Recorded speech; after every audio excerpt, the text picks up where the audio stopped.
এই যে দুবাইয়ের রাজধানী প্রিন্সেস শিকামার আপু, দেখেন তো ফুলগুলো চয়েস হয় কিনা। লাল মেয়া উস্তাদ, বর্তমানে আছি ঢাকা, এটা নাম করা জায়গা, ঠিক আছে। রাজধানী, এটা কি জানি ক্লাবের নামটা বড় ভাই, ক্লাবের নামটা জানি কি? অবিশ্বাস ক্লাব। এখানেই সব সরকারি ভালোবাসা দেওয়া হয় নাকি। দেখেন এই যে বড় বড় ভাই আছে, এন্ডা এন্ডা সাদা পেশার কাজ কাম করতেছে। এই যে ইউটিউব চ্যানেলে ঢুকে গেছেন কিন্তু আপনার সারাসারি নাই। এই যে লালকে YouTube channel, all Bangladesh, all Bangladesh, যেখানেই যাব সেখানেই ভিডিও চলতেই থাকবো, যেখানে নিষেধ আছে সেখানে আমি নাই, ঠিক আছে। আমার ভাই ব্রাদার, এই ফুলের ভালোবাসা আপনাদের দিতে আছি। আজ পবিত্র শুক্রবার জুম্মার দিন, আপনারা সবাই নবীদের দরবারে ভালোবাসা পাঠাবেন, ঠিক আছে। সাল্লাল্লাহু আলাইহি ওয়াসাল্লাম। খুব সুন্দর হয়েছে, দেখেন ফুলের সৌন্দর্যটা কত সুন্দর, খুব সুন্দর হয়েছে।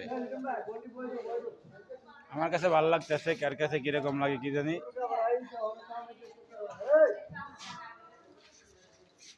এখানে আজকে লাঞ্চের অনুষ্ঠান চলবো। এই যে সব ভাই ব্রাদার ব্যস্ত আছে কাজের জন্য, সব ভাই ব্রাদার গুলো ব্যস্ত আছে কাজের জন্য। এই ভিডিওটাই কিন্তু অনেক ভালোবাসা আসতে হবে। দেখেন কত সুন্দর ভিডিও, এরকম ভিডিও কোথায় পাওয়া যাবে না, এরকম 100 গ্যারান্টি সহকারে ভিডিও কোথায় পাবেন না।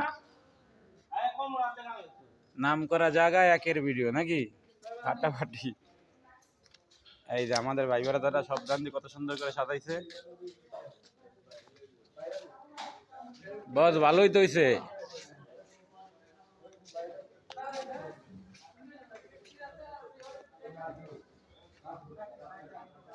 ও ভেরি নাইস। এখানে শিখে মায়ের আসলেই তো ভালো হইতো।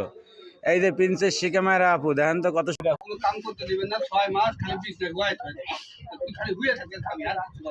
রান্দাও লাগবো না না ওর ও কি মারা শেষ আর এই যে ভাবি দেখবো আজকে টিভিতে। দিয়া জান তাই আল্লাহ আরে দিয়ে 1 মিনিট শেষ করবো। কত ক্ষতি করে করতে হবে সারা বছর ব্যাপক আলোচনা সমালোচনার পর বৃহস্পতিবার সচিবালয়ে সাংবাদিকদের মুখোমুখি হন উপদেষ্টা আসিফ মাহমুদ। সাংবাদিকদের প্রশ্নের জবাবে তিনি বলেন, আগামী নির্বাচনে বর্তমান সরকারে থাকা এমন কারণেই রাষ্ট্রীয় পদে থাকা উচিত নয়। এতে নির্বাচন প্রস্তুতি হতে পারে মন্তব্য করে তিনি বলেন,